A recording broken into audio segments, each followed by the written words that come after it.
ছাড়ালে না ছাড়ে কি করিব তারে মোর পুরাতন ভৃত্য। অনেকে বলছেন যে এখন সিবিআইয়ের ফাঁস অনেক হালকা এবং মমতা মোদির সখ্যতার পর সিবিআই নাকি তৃণমূলের অনেকটাই সখাসম, কিন্তু তা সত্ত্বেও ওই যে পুরাতন ভৃত্য ছাড়ালে না ছাড়ে, সেই জন্যই বোধহয় গত 24 ঘন্টায় সিবিআই দফতরে পরপর তলব হলো দুজনের, একজন রাজ্যের বস্ত্রমন্ত্রী শ্যামাপদ অথবা শ্যামাপ্রসাদ, যথেষ্ট বিভ্রান্তি আছে তার নাম নিয়ে, মুখোপাধ্যায়, এবং সাংসদ আহমেদ হাসান ইমরান। তাদের অবশ্য বক্তব্য তারা সিবিআইকে সাহায্য করতে গেছেন, বোধহয় এইটা মিন করেছেন। আমি বুঝতে পারছি না যে তারা ফেলুদা কিংবা বোমকের যে তদন্তের কাজে সাহায্য করতে তাদের যেতে হচ্ছে। তবে সিবিআই সূত্রের খবর প্রয়োজনে আরেকজনকেও ডাকা হতে পারে, তৃণমূলের রাজ্যসভার সাংসদ বিবেক গুপ্তকে। এই নিয়েই আমাদের এই অংশ, আমাদের বিষয়। শাসকের ফের শ্যাম ইমরান অস্বস্তি, নরমে গরমে বোঝাপড়ার বাইরে শুধু মদন। আলোচনার জন্য আমার একদিকে রয়েছেন বামফ্রন্ট নেতা অশোক ঘোষ, আছেন রিজু ঘোষাল কংগ্রেস নেতা, আমার অন্যদিকে অসীম সরকার বিজেপি নেতা এবং বিজন সরকার শিক্ষক। আমি দ্রুত আলোচনা আসবো, কিন্তু তার আগে একবার দেখাবো গতকাল রাত থেকে সন্ধে থেকে এবং আজকের এই সাংসদকে ডাকার প্রক্রিয়াটা ঠিক কীভাবে, কে গেলেন, গিয়ে কি বললেন ভেতরে এবং বাইরে বেরিয়ে। দেখুন, সারদা অস্বস্তি যেন পিছু ছাড়ছে না তৃণমূলের। তৃণমূল সরকারের বস্ত্রমন্ত্রীকে জেরার 24 ঘন্টা কাটতে না কাটতেই শুক্রবার তৃণমূল সাংসদ আহমেদ হাসান ইমরানকে জেরা করল সিবিআই। 2.5 ঘন্টার জেরা জানতে চাওয়া হলো সুদীপ্ত সেনের সঙ্গে তাঁর পত্রিকার চুক্তি সংক্রান্ত নানা তথ্য।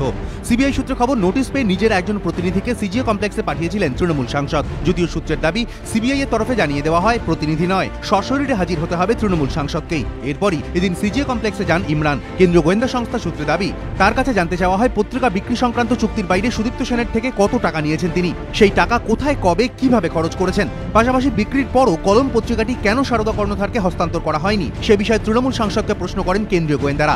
সিবিআই সূত্রে খবর, ইমরানের বিরুদ্ধে মূল অভিযোগ, সুদীপ্ত সেনকে কলম পত্রিকা কিনতে চাপ দিয়েছিলেন তিনি, এমনকি বিক্রির পর সেই পত্রিকা হস্তান্তর করা হয়নি। এছাড়াও অভিযোগ উঠেছে এই কলম পত্রিকাটি নাকি পরবর্তীকালে তৃণমূল নেতা আসিফ খানকে দিয়ে দেওয়ার জন্য চাপ দেওয়া হয়েছিল সুদীপ্ত সেনকে। এ বিষয়ে এদিন প্রশ্ন করা হয় ইমরানকে, যদিও এদিন জেরা শেষে বেরোনোর সময় কোনো অভিযোগ নিয়েই মন্তব্য করতে চাননি তৃণমূল সাংসদ। কিছুই জিজ্ঞাসাবাদ করা হয়নি। আমার লয়ারকে কিছু ডকুমেন্ট চেয়েছিল, আমার লয়ার দিয়েছেন, আমি সঙ্গে। মাত্র 24 ঘন্টা আগেই আরেক তৃণমূল নেতা তথা রাজ্যের বস্ত্রমন্ত্রী শ্যামাপ্রসাদ মুখোপাধ্যায়কে জেরা করে সিবিআই। কেন্দ্রীয় গোয়েন্দা সংস্থা সূত্রে খবর, যিনি লোকসানে চলা সিমেন্ট কারখানা সারদা গোষ্ঠীকে 2,82 লক্ষ টাকায় বিক্রি করেন। এমনকি সিবিআই সূত্রে দাবি, এর বাইরেও সারদার কাছ থেকে 16 লক্ষ টাকা নিয়েছিলেন তিনি। সূত্রের দাবি, কোন কোন খাতে সেই টাকা খরচ করা হয়েছে বৃহস্পতিবার বস্ত্রমন্ত্রীর কাছে সেটাই জানতে চান সিবিআই গোয়েন্দারা। প্রকাশ সিনহা ও রঞ্জিত সাউ, এবিপি আনন্দ, কলকাতা। অশোকদা, ইডি দুবার ডেকে ফেলেছে আর সিবিআই এই নিয়ে দ্বিতীয়বার ইমরানকে ডেকে পাঠানো হলো। আমি কাগজপত্র, উকিল পাঠানো সেদিকে যাচ্ছিই না। শ্যামাপ্রসাদ বাবু এবং ইমরানের বিরুদ্ধে আপাততভাবে দুটো একই ধরনের অভিযোগ, কিন্তু যে চুক্তি অনুযায়ী শ্যামাপ্রসাদ বাবু 2,82 লক্ষ টাকা দেখা যাচ্ছে, চুক্তির বাইরে সিবিআইয়ের দাবি 16 লক্ষ টাকা। বলছেন বিভিন্ন খাতে খরচ হয়েছেন, কি খরচ হয়েছেন স্পষ্ট দেখাতে পাচ্ছেন না। মানে আমি বলছি যে এই যে ভ্যালুয়েশন অনুযায়ী অত্যন্ত নগণ্য সামান্য মূল্যের একটা জিনিসকে বিপুল টাকা দামে সুদীপ্ত সেনকে ক্ষমতাশালীদের বিক্রি করা, এবং তার কাগজে এবং কাগজের বাইরে বিপুল টাকার অঙ্ক, যেটা কোনোভাবে সেই সম্পত্তি যেটা ট্রানজ্যাকশন হয়েছে সেটা দিয়ে জাস্টিফাই করতে না পারা, ক্ষমতাকে ব্যবহার করা 100 বার। মানে এ ব্যাপারে সন্দেহের কোনো কারণ নেই যে রাজনৈতিক ক্ষমতার ছত্রছায়া না থাকলে পুলিশ প্রশাসনের বাইরেও কিন্তু রাজনৈতিক ক্ষমতা বলতে আর অনেক কিছু বোঝায়। তাদের সবাইকে ব্যবহার না করলে এই জিনিস কখনোই ঘটতে পারে না। অদ্ভুত একটা ব্যাপার এবং আশ্চর্য ব্যাপার, ভারতবর্ষের কোনো রাজ্য হয়তো এরকম কিছু ঘটে না। একের পর এক মন্ত্রী, সাংসদ, দলের নেতা সিবিআই এর জিজ্ঞাসার মুখে, মন্ত্রী এবং সাংসদ জেলে। এই অবস্থায় প্রশ্ন তো উঠবেই, গোটা দলটাই সারদার সঙ্গে যুক্ত, সারদার আর্থিক দুর্নীতিতে গোটা দলটাই যুক্ত, না হলে একটা দলের তাদের সর্বভারতীয় বিচ্ছিন্ন ঘটনা নয়, মানে পরম্পরা, সিনক্রোনাইজড ওয়েতে হয়েছে পরম্পরা। কারণ এরপরে বিবেক গুপ্ত, মমতা কাদের এমপি করেছেন, কাদের, কি এদের পলিটিক্যাল ক্যারেক্টার, কি এদের সোশ্যাল কন্ট্রিবিউশন।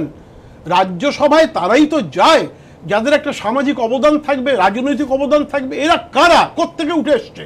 শুধুমাত্র একেবারে সংকীর্ণ দৃষ্টিভঙ্গিতে কিছু সংবাদপত্রের মালিকানা হবে, মমতার নিয়ন্ত্রণে থাকবে। এই পর্বে সারদা এবং রোজ ভ্যালির টাকায় 10টি সংবাদপত্র এবং টিভি চ্যানেল চলেছে, যা পরিবর্তনের আগে 2011 বিধানসভা নির্বাচনের আগে থেকে ক্রমাগত পরিবর্তনের পক্ষে এবং মমতার পক্ষে প্রচার চালিয়ে গিয়েছে। আপনি একটা নাম করলেন অশোকদা, বিবেক গুপ্ত। সিবিআই সূত্রের খবর যে বিবেক গুপ্তকে ডাকা হতে পারে, তার কারণ সারদার সংস্থায় তিনি কোটি কোটি টাকার নিউজ প্রিন্ট বিক্রি করেছেন, যার ভ্যালুয়েশন নিয়েও কিন্তু সিবিআই গোয়েন্দাদের সংশয় আছে।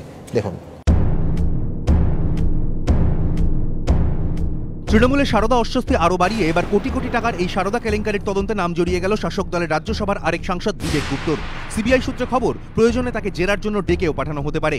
কিভাবে সারদা তদন্তে নাম জড়ালো এই তৃণমূল সাংসদের? কেন্দ্রীয় গোয়েন্দা সংস্থা সূত্রে দাবি, এই কেলেঙ্কারির তদন্তে নেমে তারা জানতে পারে নানা সময় সারদা গোষ্ঠীর কাছ থেকে টাকা গিয়েছে বিবেক গুপ্তর সংস্থা সরস্বতী প্রিন্ট ফ্যাক্টরি প্রাইভেট লিমিটেডে, যার পরিমাণ 4.5 কোটির কাছাকাছি।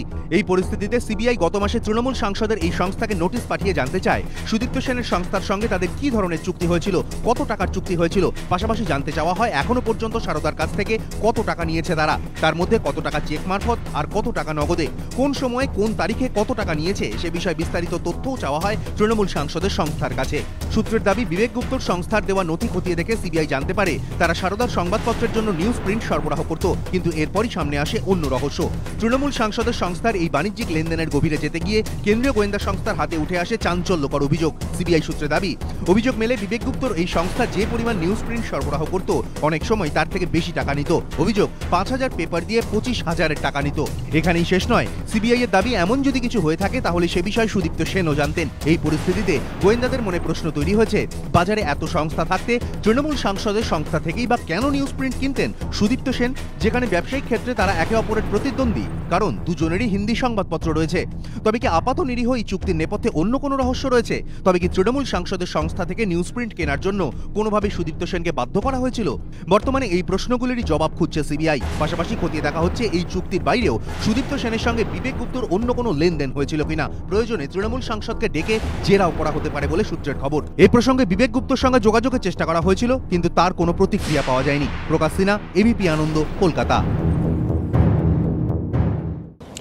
আমি ঠিক দুটি কথা এখন 1 মিনিটে বলছি।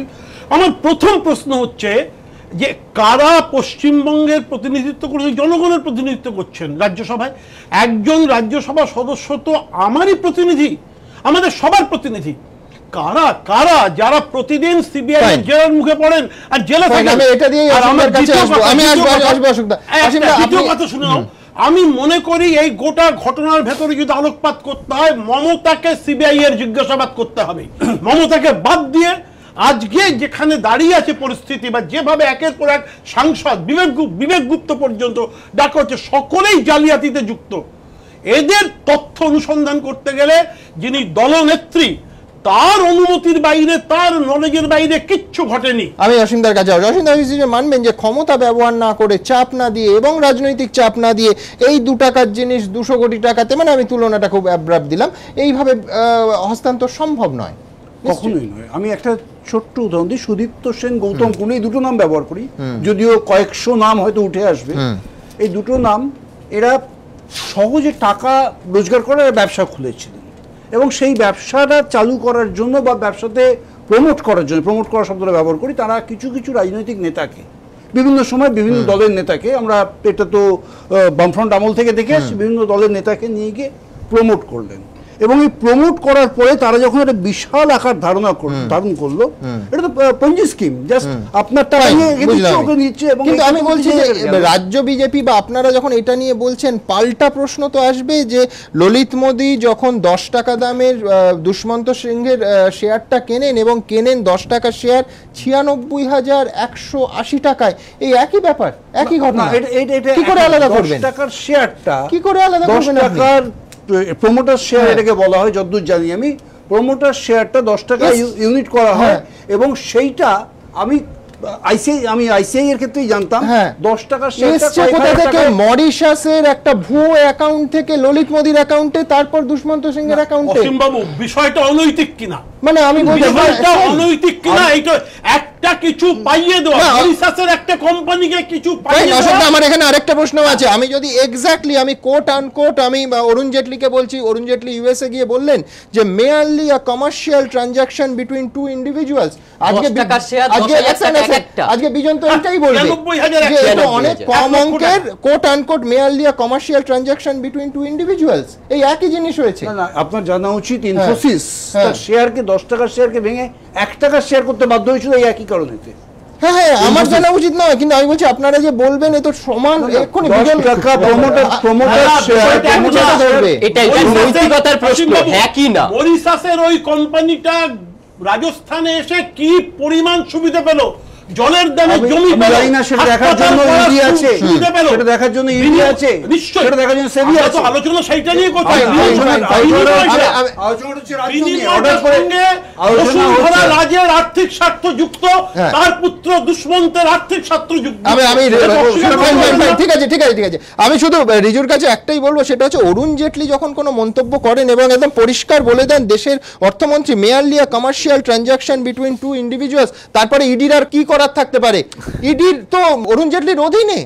মানে আমি বলছি এক্স্যাক্টলি, মানে এই গোটা স্টুডিও সবাই যখন বলেন যে তদন্তের আগে মমতা বন্দ্যোপাধ্যায় কি করে মন্তব্য করেন, তদন্তের আগে পার্থ চট্টোপাধ্যায় কি করে মন্তব্য করেন, সেই একই যুক্তি। আমি তোমার কাছে আসবো, তার আগে দেখাবো আবার একবার সারদা তদন্তের আরেকটা খবর, যে এই মুহূর্তে সিবিআই শান্তনু ঘোষ এবং মনোরঞ্জনা সিংহ তাদের ক্ষেত্রেও কিছু অসঙ্গতি পাওয়া গেছে, তাদেরও ডাকার কথা ভাবছে, জিজ্ঞাসাবাদের কথা অবশ্যই ভাবছে। সিবিআই সূত্রে খবর দেখুন। সারদা কেলেঙ্কারির তদন্তে এবার আরও বিপাকে পড়তে চলেছেন প্রাক্তন কেন্দ্রীয় মন্ত্রী মাতং সিংহের প্রাক্তন স্ত্রী মনোরঞ্জনা সিংহ এবং ব্যবসায়ী শান্তনু ঘোষ। সিবিআই সূত্র খবর, তাদের বিরুদ্ধে বেশ কিছু গুরুত্বপূর্ণ তথ্য প্রমাণ গোয়েন্দাদের হাতে এসেছে, যার ভিত্তিতে তাদের বিরুদ্ধে ওঠা ব্ল্যাকমেল এবং প্রতারণার অভিযোগ আরও জোরালো হয়ে গিয়েছে বলে কেন্দ্রীয় গোয়েন্দা সংস্থা সূত্রে দাবি। যদিও একাধিক অভিযোগ থাকা সত্ত্বেও তৃণমূল ঘনিষ্ঠ চিত্রশিল্পী শুভা প্রসন্নর আপাতত উদ্বেগের কোনো কারণ নেই বলেও সিবিআই সূত্রে খবর। এটা কি কোনো রাজনৈতিক সমঝোতার ফল? সেই প্রশ্ন উঠতে শুরু করেছে রাজনৈতিক মহলে। সিবিআই সূত্রে খবর, যত দ্রুত সম্ভব নানা তথ্য প্রমাণকে সামনে রেখে মনোরঞ্জনা শান্তনুকে জেরা করার বিষয়ে চিন্তাভাবনা করছে তারা। এমনকি এদের গ্রেফতারের সম্ভাবনা রয়েছে বলেও সিবিআই এর একাংশের দাবি। এই শান্তনু ঘোষেরই চ্যানেল কিনেছিলেন সুদীপ্ত সেন, পরবর্তীকালে যার সিইও হন কুণাল ঘোষ। ইডি সূত্রে আরও দাবি, শান্তনু ঘোষ যাবতীয় দেনা এবং অন্যান্য দায়ভার লুকিয়ে নিজের মোটরবাইক কারখানাটিও সারদা গোষ্ঠীর কর্ণধার সুদীপ্ত সেনের কাছে বিক্রি করেছিলেন। শান্তনুকে একবার গ্রেফতারও করেছিল ইডি। আর মনোরঞ্জনা সম্পর্কিত সিবিআইকে লেখা চিঠিতে সুদীপ্ত সেন দাবি করেন, আরও দুই ব্যক্তি আমার বিরাট ক্ষতি করেছেন, একজন মনোরঞ্জনা সিংহ, অন্যজন মাতং সিংহ।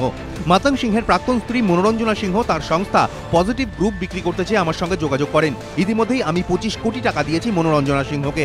দেশের বিভিন্ন প্রান্তে মনোরঞ্জনা যাতায়াত ও হোটেলের খরচ বাবদও আমিই খরচ করেছি, তার পরিমাণও 3 কোটি টাকার কম নয়। সিবিআই এর দাবি, এখনো পর্যন্ত যা তথ্য প্রমাণ মিলেছে তা শান্তনু এবং মনোরঞ্জনার বিরুদ্ধে ওঠা এইসব অভিযোগের ভিতকে আরও শক্ত করে দিয়েছে। সূত্রের খবর, একইভাবে জেরা করা হতে পারে অসমের এক প্রকাশনা সংস্থার মালিককেও। তবে শান্তনু এবং মনোরঞ্জনার বিপদ বাড়লেও সূত্রের খবর, আপাতত স্বস্তি শুভা প্রসন্নর। কেন্দ্রীয় গোয়েন্দা সংস্থা সূত্রে দাবি, তৃণমূল ঘনিষ্ঠ এই চিত্রশিল্পীর ব্যাংক অ্যাকাউন্ট সংক্রান্ত তথ্য এবং অন্যান্য নথি খতিয়ে দেখে সিবিআই এর একাংশ আপাতত সন্তুষ্ট।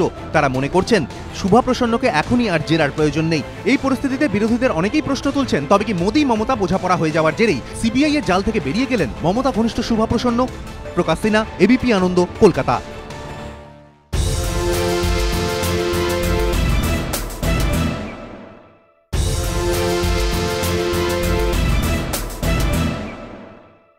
রিজু, কোথাও কি মনে হচ্ছে সিবিআই তদন্ত এগোচ্ছে, থমকে থমকে এগোচ্ছে? আমি বলছি যে কর্পোরেশন লালবাজারে চিঠি পাঠাতে কিছু লাগে না, সবাই জানে যে ওটা আইওয়াস এবং ওর কদ্দূর কাউকে ডেকে পাঠানো, ডেকে পাঠিয়ে ছেড়ে দেওয়া, যে গতিতে এগোচ্ছিল সেই গতি কি ব্যাহত হয়েছে?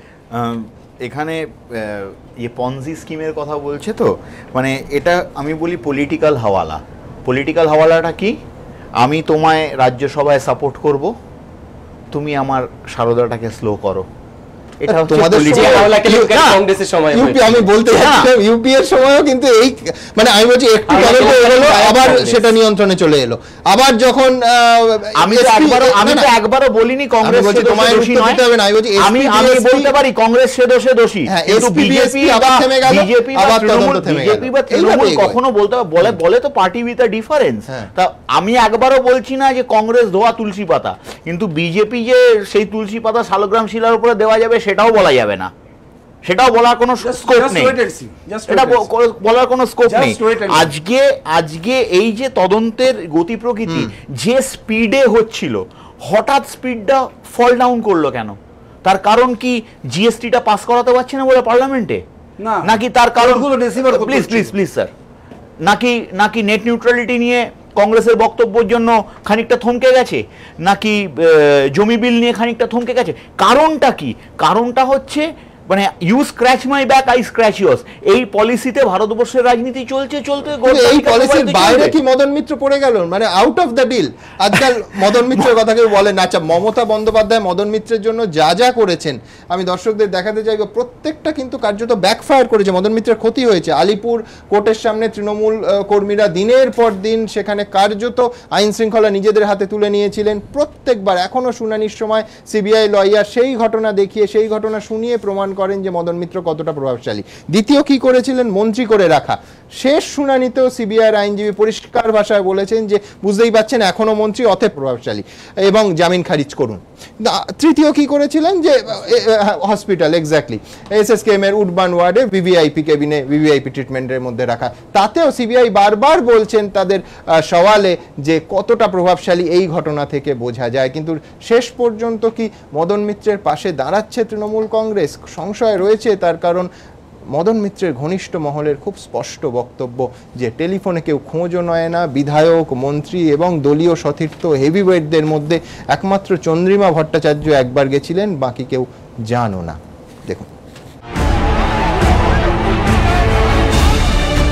মমতা মদন দূরত্ব নিয়ে যখন নিত্যদিন জন্ম নিচ্ছে নিত্য নতুন জল্পনা, তখনই সামনে এলো এক চাঞ্চল্যকর তথ্য।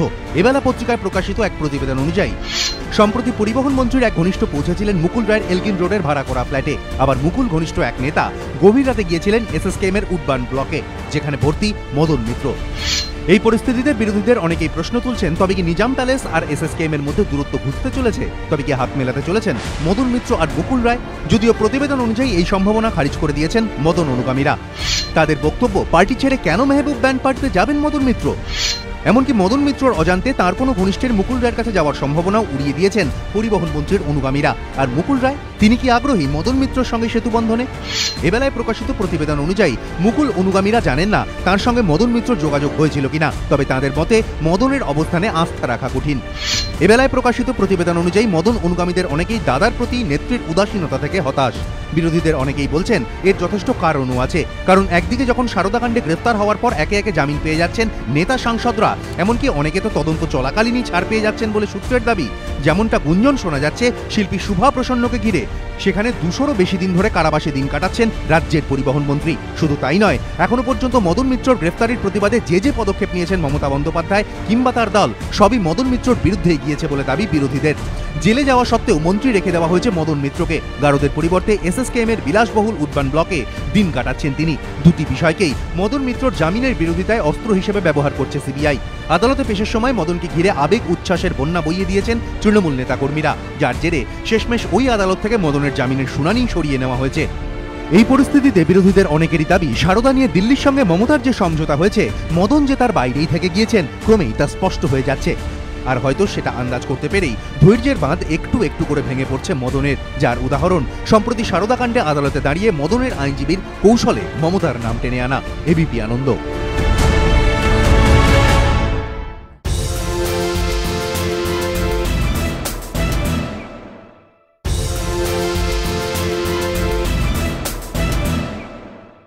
বিজন, আমি নিশ্চিত তোমার মনে থাকবে একমাত্র এবিপি আনন্দ চ্যানেলে ঘণ্টাখানেকের অনুষ্ঠানে আমরা বলেছিলাম যে যারা আদালতের সামনে এই হাঙ্গামা করছে দিনের পর দিন, তারা আসলে আসামির অভিযুক্ত মদন মিত্রের কোনো ভালো চাইতে পারেন না, কারণ বিচার প্রক্রিয়াটা সম্পূর্ণ একটা নেগেটিভ ইম্প্যাক্ট ফেলবে।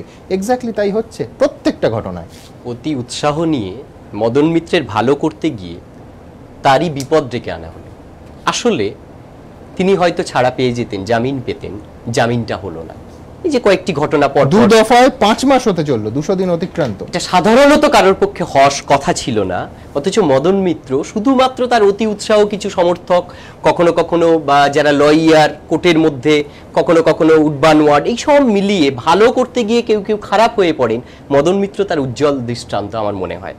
আমি বলছি মিছিল হয়ে বেরিয়েছে মদন মিত্রের গ্রেফতারের পরে, ময়দানে একটা সভা করে, যদিও 2-3 দিন পর থেকে লোক পাওয়া যেত না, কিন্তু শুরুতে একটা সভা হয়েছিল, সবগুলো নেগেটিভ ইম্প্যাক্ট হয়েছিল। এবার প্রশ্ন আজকের যে অনুষ্ঠান যেটা নিয়ে, শ্যামাপদ মুখোপাধ্যায়, আহমেদ হাসান ইমরান বা কিছুটা আপনাদের এলো বিবেক গুপ্ত, আমি মনে করি তদন্তের স্বার্থে যে কেউ ডাক পেতে পারেন, ডাকা হতেই পারে, তদন্ত ভালোভাবে এগোবে, তদন্তে যারা দোষী প্রমাণিত হবে তাদের শাস্তি আমি চাই। ডাক পেয়েছি এটা বলছেন না কেন? বলছেন কেন সাহায্য করতে এসেছি? ফেলুদা ব্যোমকেশ নাকি? সেটা তাদের নিজস্ব ব্যাপার। কিন্তু একটা প্রশ্ন, অশোকবাবু যে কথাটা বললেন আমার খুব বলতে ইচ্ছে করছে। 1980 সালে আমাদের রাজ্যে প্রথম এই ভুইফোড় সংস্থার বিরুদ্ধে আমরা জানতে পারি যে এইরকম ঘটনা, সঞ্চয়িনী বা সঞ্চয়িতা। 1980 থেকে আজকে 2015 এর মধ্যে একটা ভুইফোড় সংস্থার বিরুদ্ধে কোনো রকম ভালো আইন আমরা করতে পারিনি এই রাজ্যের পক্ষ থেকে, বিধানসভায় আনতে পারিনি। 2015-তে মমতা বন্দ্যোপাধ্যায়ের সরকার এই আইনটা পাশ করালেন। আমি বলেছি পাশ করানোর কথা, আপনি বলুন। কারণ বিধানসভায় বামফ্রন্ট ভুইফোড় আর্থিক সংস্থা বন্ধ করার জন্য আইন অনুমোদন করে এনেছেন, ঠিকঠাক আনতে পারেনি, পাশ করাতে পারেনি। রাষ্ট্রপতি আইনটির অনুমোদন দেননি। এইটা তো ব্যর্থতা, এটা তো ব্যর্থতা, ব্যর্থতা, সরকারের ব্যর্থতা এটা। এবার আপনি বলেছেন শত শত আইন জমে আছে, জানি রাষ্ট্রপতি সই করেন না। একটু বলতে দিন, সম্পূর্ণ পলিটিক্যাল আন্ডারস্ট্যান্ডিং। একটু বলি তার সঙ্গে প্লিজ একটু বলতে দিন পলিটিক্যাল আন্ডারস্ট্যান্ডিং। সেবির যিনি এক্সিকিউটিভ ডিরেক্টর এই আইনকে দেশের মডেল আইন করা যেতে পারে বলে মন্তব্য করেছেন। এইটা মমতা বন্দ্যোপাধ্যায় সরকারের একটা ভালো ক্রেডিট বলে আমি মনে করি। কোনটা? এই আইনটাকে, যে আইনটা আনা হয়েছে। আর একটা প্রশ্ন এখানে উঠছে, এই যে ধরুন শ্যামাপদ বাবুর জায়গা 18 বিঘে জায়গা বা অনেক কিছু ছিল, তার থেকে বেশি দাম। আর একটা কথা শোনা যাচ্ছে, অভিযোগ এই 2009-এরই ঘটনার কাছাকাছি, 8, 9, 10 এর মধ্যে 26 লক্ষ টাকার জমি একটা ভুইফোড় সংস্থা কিনছে 22 কোটি টাকায়। বাম কোন নেতা এটা বিক্রি করছে বলে বলো না, পুরোটাই বলো না। বলছো নাম, নেতার নাম বলছো না, তার নাম উঠে আসছে, এটা শোনা যাচ্ছে। তবে যদি হয় সিবিআই তদন্ত করুক, একটু বলি, আমি শেষ করে দেবো। এইটা নিয়ে যারা বেশি কথা বলছিলেন, এই তদন্ত নিয়ে ভাগ ড্যাশ ভাগ এই বক্তব্য করছিলেন, আজকের খবরটা পেলাম বিজেপির সেই নেতা সিদ্ধার্থনাথ সিং বাংলা ছেড়ে ভাগ হয়ে গেছে। এটা শুনে ভালো লাগছে, দায়িত্ব বদল হয়েছে। হ্যাঁ, আচ্ছা, আর একটা জিনিস আমি বলি, এই যে পনজি স্কিমের সংক্রান্ত যে আইনটার কথা বলছে, খুব ইন্টারেস্টিং। সেবির ডিরেক্টর হয়তো বলেছেন, কি বলেছেন, এক্সিকিউটিভ ডিরেক্টর কি বলেছেন আমার জানা নেই। আইনটা এসে কিন্তু প্রসপেক্টিভ এফেক্ট, পরে আইনের আওতায় পরে যদি ঘটে, তার আগে যেটা হয়ে গেল তার বেলায় কিন্তু কোনো রেট্রোস্পেক্টিভ এফেক্ট নেই। আমি আইনটা দেখেছি। এটাই হচ্ছে সবচেয়ে বড় ফ্যালাসি। যদি সত্যি করা দরকার ছিল তাহলে সেটা রেট্রোস্পেক্টিভ করতে পারতো। 80 থেকে 15-তে করতে পারলো না কেউ, বাম সরকার পারলো না, একদম না। বামেদের ব্যর্থতা এটা না, একদম না। বামেরাই করলো সেই পথে, মমতা বামেরা করতে পারেনি। এই মমতা বন্দ্যোপাধ্যায় সরকার আপাতত আমি যেটা করতে পারি সেটা হচ্ছে, দেখবো আমার এই পর্বের 4 জন বক্তা কে কি বললেন।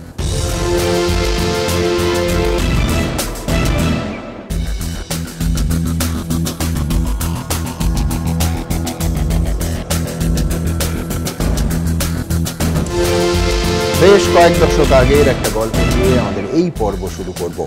1968 থেকে 76 কলকাতা বিশ্ববিদ্যালয়ের উপাচার্য ছিলেন সত্যেন্দ্রনাথ সেন। শোনা যায় সিদ্ধার্থ শঙ্কর রায় তৎকালীন মুখ্যমন্ত্রী 7-এর দশকের একেবারে গোড়ায় একটা বিষয় নিয়ে উপাচার্যের কাছে জানতে চাইলেন, তাকে রাইটার্স বিল্ডিংয়ে ডেকে পাঠানো হলো। একেবারে দর্থহীন ভাষায় স্পষ্ট মাননীয় উপাচার্য সত্যেন সেন বলে দিলেন যে মুখ্যমন্ত্রীর যদি কিছু জানার থাকে আমি আমার সচিবকে পাঠাতে পারি, কারণ আমি কোনোভাবে মুখ্যমন্ত্রীর কাছে দায়বদ্ধ নই। আমার দায়বদ্ধতা আমার ছাত্রদের কাছে এবং একমাত্র আচার্যর কাছে। এই ঘটনা তৎকালীন প্রধানমন্ত্রী ইন্দিরা গান্ধীর কানে যায়। বেশ কয়েক মাস পর দেখা হওয়ায় তিনি সিদ্ধার্থ শঙ্কর রায়কে নাকি বলেছিলেন, মানু তুমি সত্যেন সেনের কাছ থেকে ক্ষমা চেয়ে নিও, উনি তোমার ব্যবহারে দুঃখ পেয়েছেন। কলকাতা বিশ্ববিদ্যালয়ের ঐতিহ্য এটাই। রাজশক্তি বা রাজনৈতিক কাণ্ডারীরা বারবার যে বিশ্ববিদ্যালয়ের স্বাধিকারের কাছে মাথা ঝুঁকিয়েছেন, আজকে যে ছবিটা প্রতিদিন প্রতি ঘন্টায় আমাদের চোখের সামনে উঠে আসছে, সেটা কি তার সঙ্গে সঙ্গতিপূর্ণ? অন্তত এখন কিছুটা ভিন্ন সুর উঠছে। তা সত্ত্বেও মূল প্রশ্নটা থেকে যাচ্ছে যে সরকারের কাছে, সরকারি যন্ত্রের কাছে, সরকারি পদের কাছে কেন মাথা ঝুঁকাবে, একবার হলেও কেন মাথা ঝুঁকাবে স্বাধিকার? এই নিয়ে আমাদের দ্বিতীয় পর্ব, আমাদের আজকের বিষয়। প্রশ্নের মুখে বিশ্ববিদ্যালয়ের স্বাধিকার, শিক্ষকের অসুস্থতা নিয়ে কটাক্ষ পার্থর, তদন্তের নিরপেক্ষতা নিয়ে ফের প্রশ্ন। আলোচনার জন্য আমার একদিকে রয়েছেন আনন্দদেব মুখোপাধ্যায়, প্রাক্তন উপাচার্য, বিদ্যাসাগর বিশ্ববিদ্যালয়, আছেন বিজেপি নেতা জয়প্রকাশ মজুমদার, অন্যদিকে আছেন দিব্যেন্দু পাল, প্রহিত সেই অধ্যাপক, সেদিন বারবার যার সঙ্গে আমরা কথা বলি, আছেন অধ্যাপক দেবনারায়ণ সরকার। ওদের কাছে আসবো, কিন্তু তার আগে সুব্রত বসু ঠিক কি বলেছেন আজকে, এবং আজকে তার বক্তব্যে কোথায় সীমাবদ্ধতা থেকে গেল মুখ খোলা সত্ত্বেও, দেখাবো। শিক্ষামন্ত্রীর সঙ্গে আমার গভীর উদ্বেগের কথা জানিয়েছি, উনি যথাযথ ব্যবস্থা নেবেন। হার্ভার্ড বিশ্ববিদ্যালয়ের ইতিহাসের গার্ডিনার অধ্যাপক সুগত বসুর এই মন্তব্যে হতবাক শিক্ষা মহলের অনেকেই। কারণ তাদের প্রশ্ন, স্বশাসিত বিশ্ববিদ্যালয়ের ঘটনায় শিক্ষামন্ত্রীর হস্তক্ষেপের কথা উঠছে কেন? অধ্যাপক বসু নিজে যে বিখ্যাত বিশ্ববিদ্যালয়ে পড়ান, সেখানেও তো শিক্ষা সম্পূর্ণভাবে সরকারি হস্তক্ষেপ মুক্ত। তাহলে কলকাতা বিশ্ববিদ্যালয়ের লজ্জাজনক ঘটনায় কেন শিক্ষামন্ত্রীর ব্যবস্থা নেওয়ার কথা উঠছে? কেন সুগত বসুর মতো বিশিষ্ট শিক্ষাবিদ বলছেন না যে বিশ্ববিদ্যালয়ের ঘটনা বিশ্ববিদ্যালয় কর্তৃপক্ষ মেটাবে? এখানে শাসকের ছাত্র সংগঠনের দাদাগিরি, সরকার বা শিক্ষামন্ত্রী কারোর হস্তক্ষেপ করা উচিত নয়। এতে কি স্বশাসিত বিশ্ববিদ্যালয়ের স্বশাসনই আঘাত লাগে না? প্রশ্ন বহু শিক্ষাবিদেরই। এরই সঙ্গে গত 3 দিন ধরেই নানা মহলে যে প্রশ্ন উঠছে তা হলো, কেন শিক্ষকদের মারধর করা উচিত হয়নি? এই সহজ কথাটা সহজ করে বলছেন না শিক্ষামন্ত্রী, উপাচার্য কিংবা কোনো সরকারপন্থী শিক্ষাবিদ। কেন শিক্ষকদের মুখের সামনে হাততালি দিয়ে ব্যঙ্গ করা এই ছাত্র নেতাদের প্রকাশ্যে ধিক্কার জানাচ্ছেন না তারা? অভিযোগের আঙুল তৃণমূল ছাত্র পরিষদের দিকে বলে শুক্রবার এই প্রশ্ন করা হয়েছিল অধ্যাপক তথা তৃণমূল সাংসদ সুগত বসুকে। তিনি উত্তর এড়িয়ে গিয়েছেন। সেনেট হলে স্যার যেরকম হাততালি দিচ্ছিল, সেই জিনিসটা এর চেয়ে বেশি ডিটেলে এখন বলা সম্ভব। শিক্ষা মহলের অনেকেরই বক্তব্য, সুগত বসুর মতো বিশিষ্ট শিক্ষাবিদের কাছ থেকে সরাসরি উত্তরই কাম্য, বিশেষ করে বিষয়টি যখন শিক্ষা সম্পর্কিত। তৃণমূলের অধ্যাপক সাংসদ বলছেন, শিক্ষকদের সবসময় সম্মান করা উচিত। আমি সবসময় বলবো যে ছাত্রছাত্রীদের সবসময় শিক্ষকদের শ্রদ্ধা জানানো উচিত। শিক্ষাবিদদের বক্তব্য, হ্যাঁ তাই তো, ঠিকই বলেছেন সুগত বসু, ছাত্রছাত্রীরা শিক্ষকদের সম্মান করবেন, এটাই তো প্রত্যাশিত। কিন্তু কলকাতা বিশ্ববিদ্যালয়ে বুধবার যা হয়েছে তা তো ছাত্র শিক্ষার সম্পর্কের বিষয় নয়। এটা তো সেই বিশ্ববিদ্যালয়ের বিষয় বাইরের লোকের নাক গলানো। আর খোদ শিক্ষামন্ত্রী তো একবার উপাচার্য, একবার অধ্যাপক, একবার নিজের দলের ছাত্র নেতাদের ডেকে সালিশি করার চেষ্টা করছেন। এটাও কি বিশ্ববিদ্যালয়ের স্বশাসনে হস্তক্ষেপ নয়? এমনকি শিক্ষামন্ত্রী তো এক ধাপ এগিয়ে বিশ্ববিদ্যালয়ের আর্থিক বিষয়ের অডিট করতে সরকারি অডিটর পাঠানোর কথাও বলেছেন। যে প্রাথমিকভাবে যে সমস্ত পুরনো বিশ্ববিদ্যালয়গুলি আছে, সেখানে আমরা ইন্টারনাল অডিট পাঠাবো, যেহেতু আমাদের সরকারি টাকা ঠিক মতন খরচ হচ্ছে কিনা, তা ঠিক মতো ব্যবহার হচ্ছে কিনা, তা দেখার প্রয়োজন আছে। এমনকি ঘটনার 2 দিন পরও কার্যত অধ্যাপকদের দিকেই আঙুল তুলে শিক্ষামন্ত্রী বলেছেন, দিব্যেন্দু পাল সুস্থ অবস্থায় এসেছিলেন আমার কাছে, আমার সাথে কথা বলে গিয়েছেন, কিন্তু ছাত্ররা আমার কাছে এসেছিল হাত ভাঙা অবস্থায়। শিক্ষামন্ত্রীর মনের মধ্যে যখন এই ধারণা বাসা বেঁধে গিয়েছে, তখন কি তার কাছ থেকে আদৌ নিরপেক্ষ তদন্ত আশা করা যায়? প্রশ্ন শিক্ষা মহলে। অর্ণব মুখোপাধ্যায়, এবিপি আনন্দ, কলকাতা।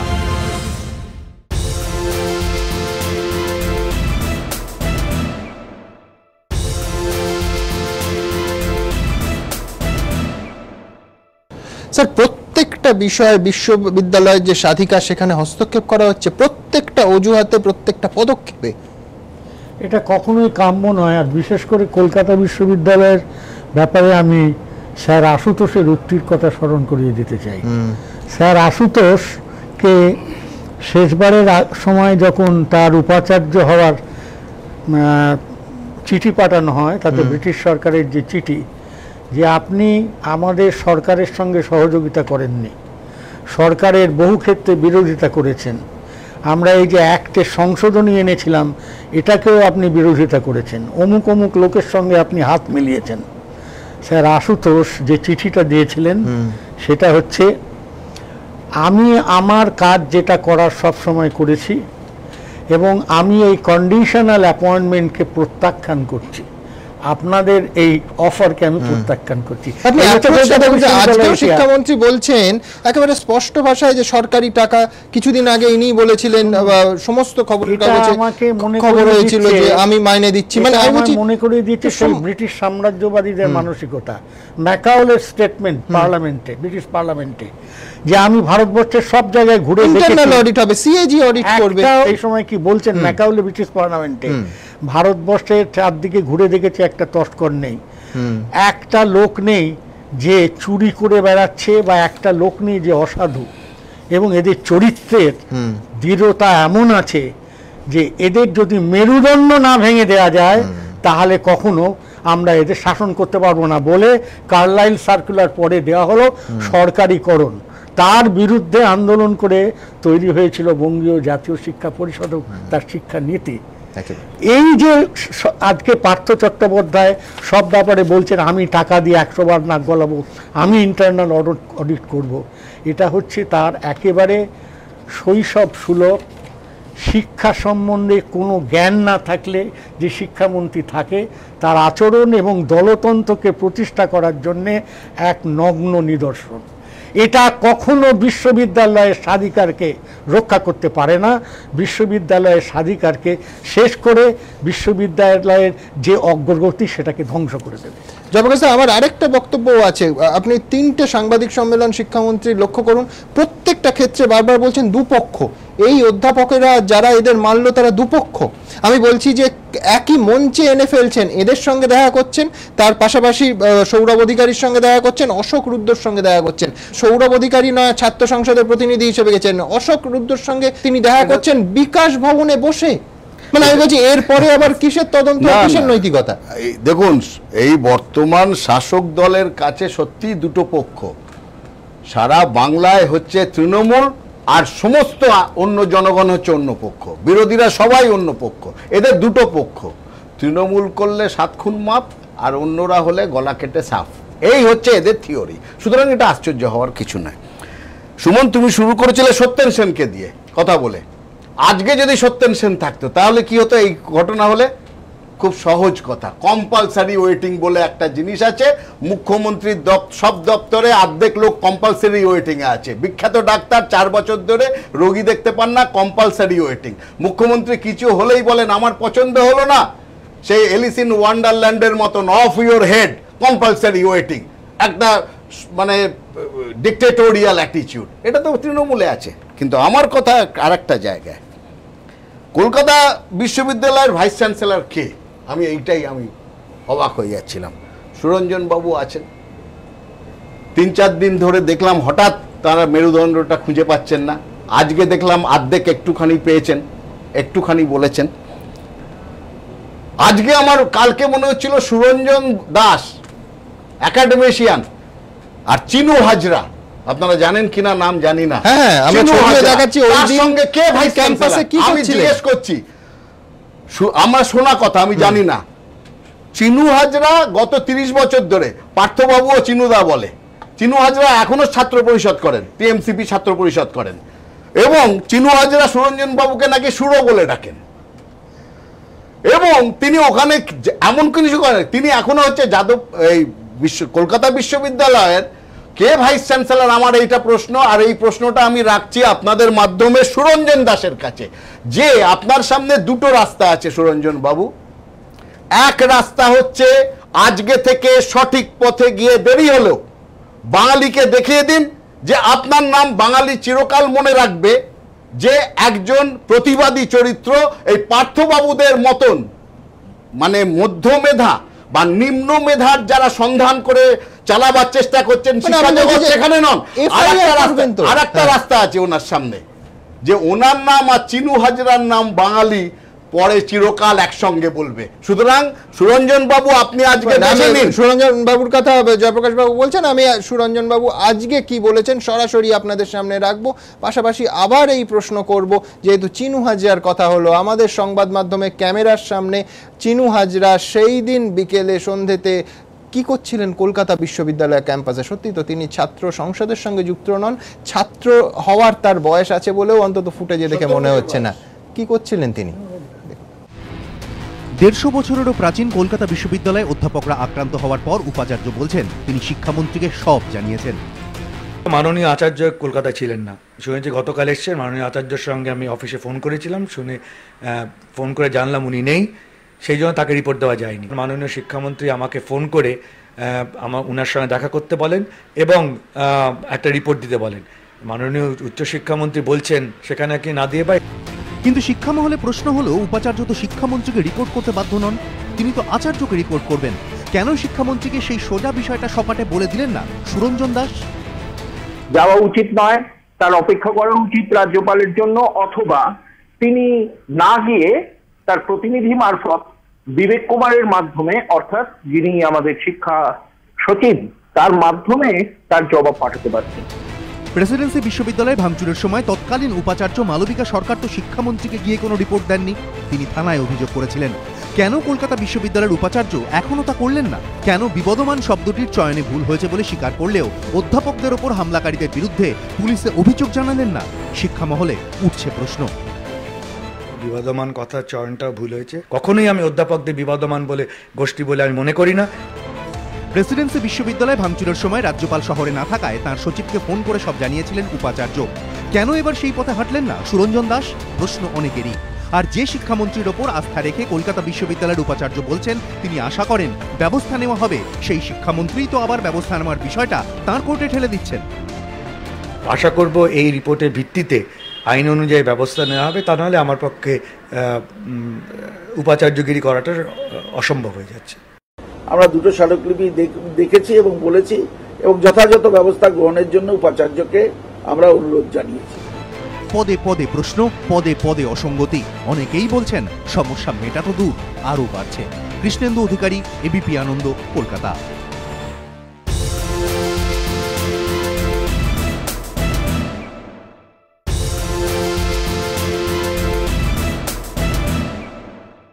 দিব্যেন্দুবাবু, আমার স্পষ্ট প্রশ্ন, একেবারে প্রেসিডেন্সির ঘটনা সামনে রেখে মালবিকা সরকার নিজে জোড়াসাঁকো থানায় অভিযোগ করেছিলেন, রেজিস্টারও করেননি, নিজে করেছিলেন।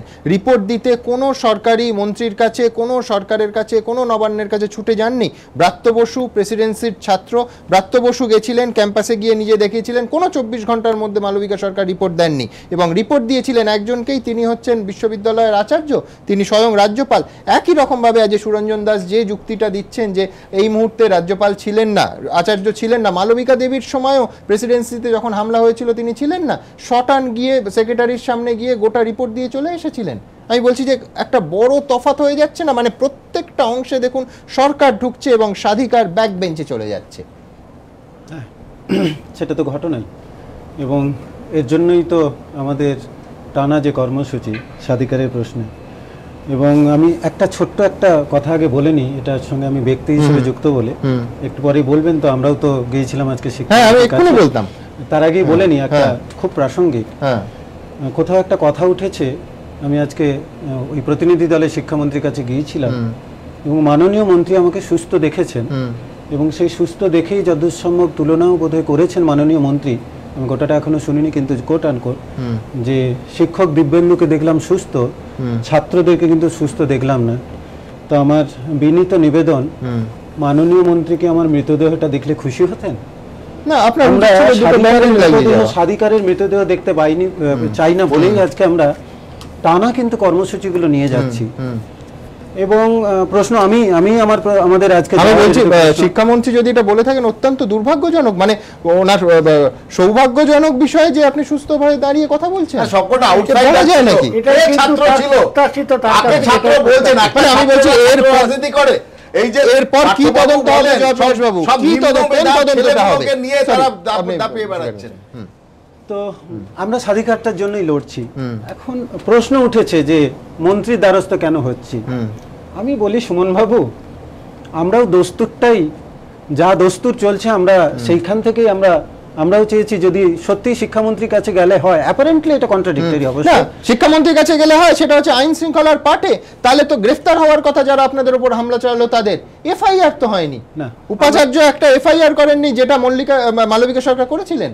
না, আমরা নীতিগত সিদ্ধান্ত নিয়েছি, আমরা কোনো এফআইআর করব না, আমাদের নীতিগত সিদ্ধান্ত। আপনার রোশনারের বিষয়ে জানেন, আমরা ভাস্করের বিষয়ে জানেন। আমি এটা আরেকটা তথ্য দিচ্ছি, একটা প্রসঙ্গ আসছে, অবশ্যই আচার্য বিশ্ববিদ্যালয়ের আচার্য আমাদের সন্তানের মতো বিশ্ববিদ্যালয়কে দেখেন, প্রেসিডেন্সি কলেজের উপাচার্য আচার্যের কাছে গিয়ে সঠিক ভূমিকায় গ্রহণ করেছিলেন। আমি এ বিষয়ে মন্তব্য করব না, আমাদের প্রফেসর অধ্যাপক সুরঞ্জন বাবু আমাদের মাননীয় উপাচার্য, তিনি কেন আচার্যের কাছে যাননি তিনি একটা ব্যাখ্যা দিয়েছেন। কেন শিক্ষামন্ত্রীর কাছে গেছেন, আমরাও যেভাবে গেছি দস্তুর, আমরাও স্বাধিকারের জন্য যদি শিক্ষামন্ত্রীর কাছে অ্যাপারেন্টলি যাবেন কেন, আমি বলছি যে ওখানেই তো স্বাধিকারটা শিক্ষামন্ত্রীর পায়ে বিসর্জন দিয়ে আসছেন যারা যাচ্ছেন। মানে আমি বলছি তো সম্পূর্ণ ল অ্যান্ড অর্ডার পার্ট, যেখানে তদন্ত কমিশন হওয়ার কথা, পুলিশ, আপনি জানেন যে জোড়াসাঁকো থানায় আপনাদের বিরুদ্ধে যে এফআইআর হয়েছে, যে অভিযোগ হয়েছে, তার ভিত্তিতে পুলিশ কেস স্টার্ট করেছে। মানে এক্স্যাক্টলি গত 3 বছর ধরে এই ধরনের একই, এটা নতুন, আমাদের জোড়াসাঁকো থানার কেসটা আমাদের কাছে নতুন নয়। আমি আচার্যের কথা বলি, আমরা এই ভাস্কর চন্দ্র দাসের নিগ্রহের ব্যাপারে আমরা শেষমেশ আচার্যের কাছেও চিঠি দিয়েছিলাম এবং মাস ডেপুটেশন অধ্যাপকদের এবং প্রেসিডেন্সিতে আচার্য এই ঘটনার পরে নিজে গিয়ে ছাত্রছাত্রীদের সঙ্গে সদর্থক ভূমিকা সবসময় নেন, এটা স্বীকার করে বলছি। আমাদের কাছে কেবল একটা অ্যাকনলেজমেন্টের চিঠি এসেছিল, আমরা বিশ্ববিদ্যালয়ের সঙ্গে বিষয়টা লিয়াজও রাখছি।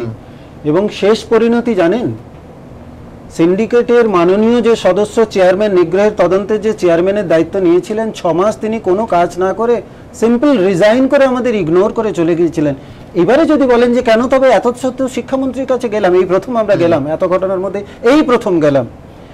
জানেন গত 18ই মে থেকে কি টার্মোইলের মধ্যে আমরা ইউনিভার্সিটির মধ্যে যাচ্ছি, কি ভয়ের পরিবেশের মধ্যে যাচ্ছি, কারণ 18ই মে আমরা চূড়ান্তভাবে স্বাধিকারের স্লোগানটা তুলেছি।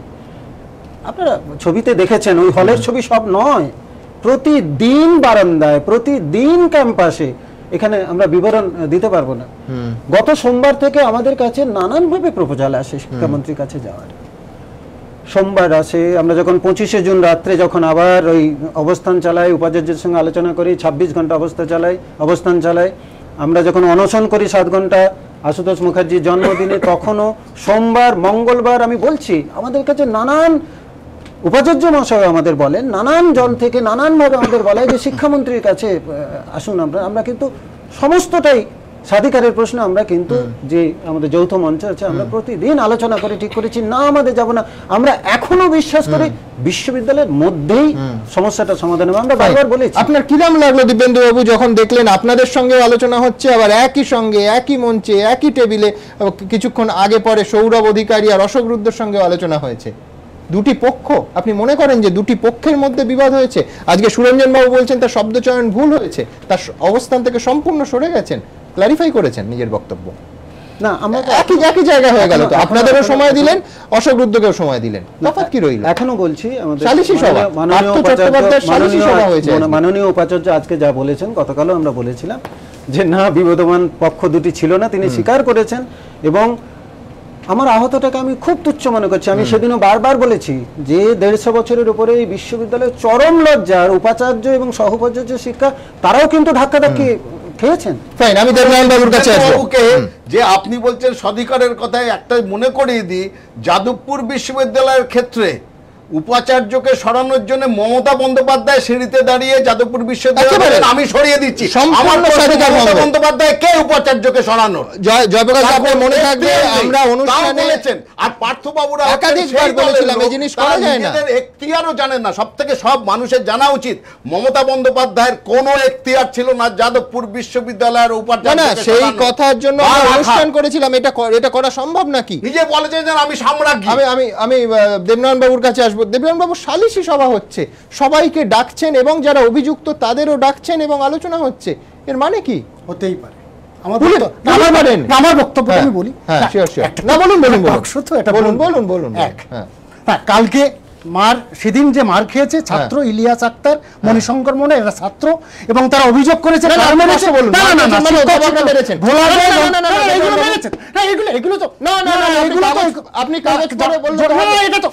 আরে না না এটা না না না আমি তা বলিনি, এই সময় বেরিয়েছে না, আমি শুনছি না না না দেবনারায়ণ বাবু দেবনারায়ণ বাবু খবর দেবেন না, এটা একটা টক না না না না আমার কথা বলি, আপনি বলুন না না এটা মার খেয়ে বলুন, আপনি কমপ্লিট না না আমি কমপ্লিট করব তো, কারণ এই সময় আমি দেখেছি ছাত্রদের মার খেয়েছে, আপনি কেন ওটাও মার খেয়ে না না আপনি কথা মেরেছে এক না না ওটা না না মার খেয়েছে মানে অধ্যাপকরা বলেন মার খেয়েছে মানে না না কারা মেরেছে, শিক্ষাকর্মীরা হয়তো মেরেছে, তার মানে হচ্ছে যারা ওখানে আন্দোলন না যারা আমাকে গুলিয়ে দেবেন না দয়া করে,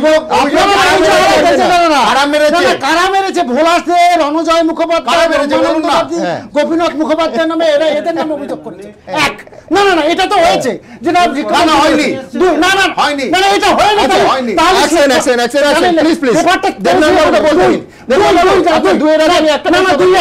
আপনার যে সংবাদপত্রের নাম বললেন এক সেকেন্ড বললেন তো সেই না না হ্যাঁ আমি আপনি যখন এইটা বললেন না না না না আপনি তো আপনি গুলিয়ে দিতে পারবেন না, আপনি এই সেই সংবাদপত্রের লিড খবরটা আপনি সেটাও উল্লেখ করুন যে কলকাতা বিশ্ববিদ্যালয়ের ভেতর একটি গোপন কোঠরিতে বসে অশোক রুদ্র সেই সংবাদপত্র দিয়েছে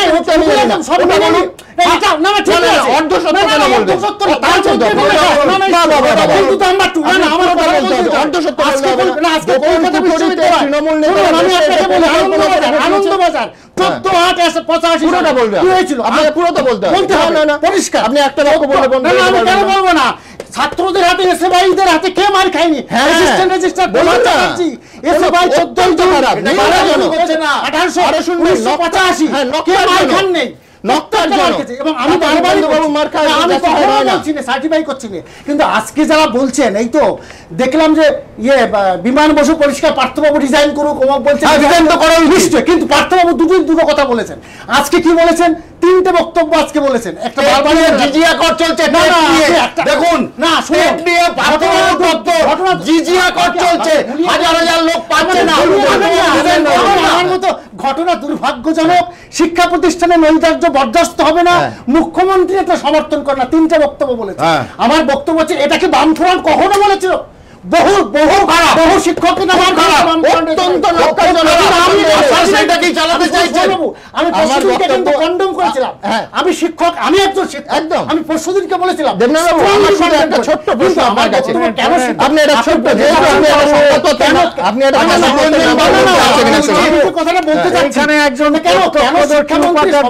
মিটিং করবেন না এই কথাটা বলতে গিয়ে বাবু আমি এই কথাটা বলিনি স্যার, আপনি ছিলেন আমি বলুন আমার যখন আক্রমণ হয় তখন বামফ্রন্ট থেকে সেটাকে সমর্থন করা হয়নি, প্রকাশ্যে বিবৃতি দেওয়া হয়েছে ছাত্রদের এবং বলা হয় যাবেন, শুনুন যাবেন যদি তার কাছে তোমরা প্রেসের সামনে সংবাদ মাধ্যমের সামনে ক্ষমা চাও, তারা ক্ষমা চেয়েছে, তারপরে ক্ষমা চেয়েছে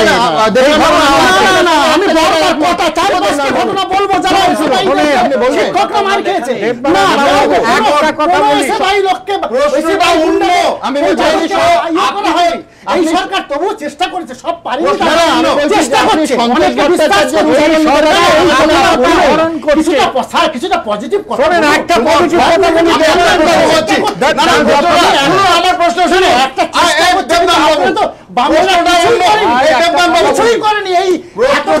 আমি পরপর বলছি বেরিয়েছে আনন্দ 85 থেকে 84 থেকে 87 পর্যন্ত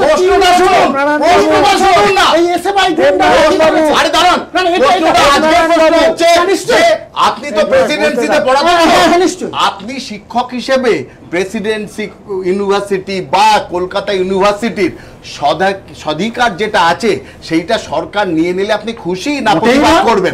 এটার উত্তর দেন, এইটার উত্তর দেন। কিন্তু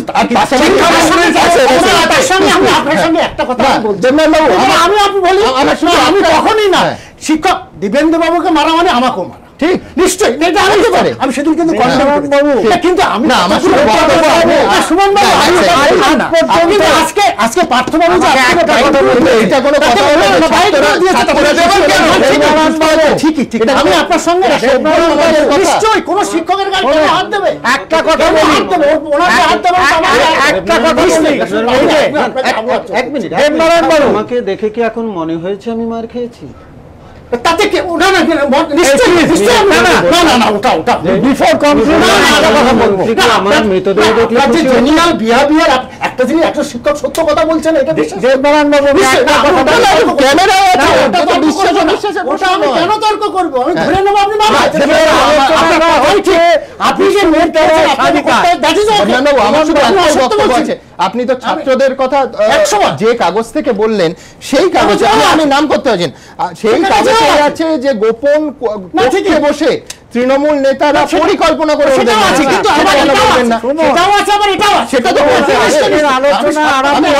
আপনি বলতে পারবেন। আমার বক্তব্য যেটা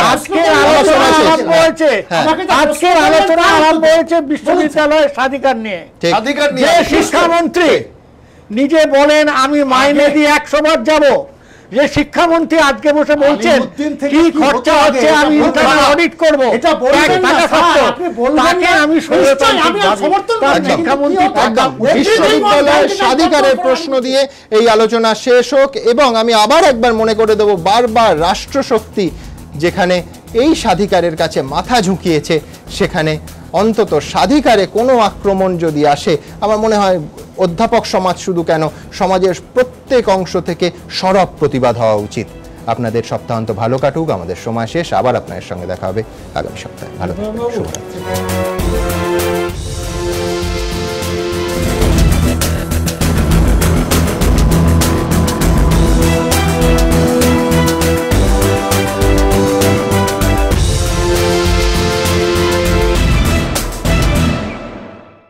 সহযোগী নিবেদক captain 600 EQR, stronger, safer, super সেভার।